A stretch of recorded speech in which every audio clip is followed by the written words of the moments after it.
వెస్టిండీస్తో జరుగుతున్న తొలి టెస్ట్ మ్యాచ్లో టీమిండియా ఆధిపత్యం ప్రదర్శిస్తోంది. తొలి రోజే డామినేషన్ చూపించడం మొదలుపెట్టేసింది. తొలి టెస్ట్ మ్యాచ్లో టాస్ నెగ్గి బ్యాటింగ్ చేసిన వెస్టిండీస్ 44.1 ఓవర్లలో 162 పరుగులకే ఆలౌట్ అయింది. జస్టిన్ గ్రీప్ 31 పరుగులు చేసి టాప్ స్కోరర్గా నిలిచాడు. మొహమ్మద్ సిరాజ్ 4 వికెట్లతో సత్తా చాటాడు. ఫస్ట్ బ్యాటింగ్ చేసిన విండీస్ను సిరాజ్ వణికించాడనే చెప్పాలి. మంచి లైన్ అండ్ లెంత్తో ప్రత్యర్థిని తిప్పలు పెట్టాడు. చివర్లో సిరాజ్ 5 వికెట్ హాల్ కోసం ప్రయత్నించాడు, కానీ లక్కు మాత్రం కలిసి రాలేదు. ఆ తర్వాత తొలి ఇన్నింగ్స్ ప్రారంభించిన ఇండియా తొలి రోజు ఆట ముగిసే సమయానికి 38 ఓవర్లలో 2 వికెట్లను కోల్పోయి 121 పరుగులను చేసింది. ఓపెనర్ కేఎల్ రాహుల్ క్లాస్ 50తో సత్తా చాటాడు. మరో ఓపెనర్ యశస్వి జైస్వాల్తో కలిసి వెస్టిండీస్ బౌలర్లను సమర్థవంతంగా ఎదుర్కొన్న రాహుల్ 4లతో అలరించాడు.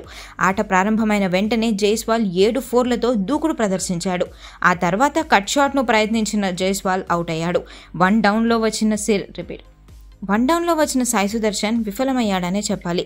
అలా తొలి టెస్ట్ మ్యాచ్లో వెస్టిండీస్ ప్లేయర్స్పై టీమిండియా బ్యాటింగ్ మరియు బౌలింగ్ పరంగా కంప్లీట్గా డామినేషన్ చూపించింది.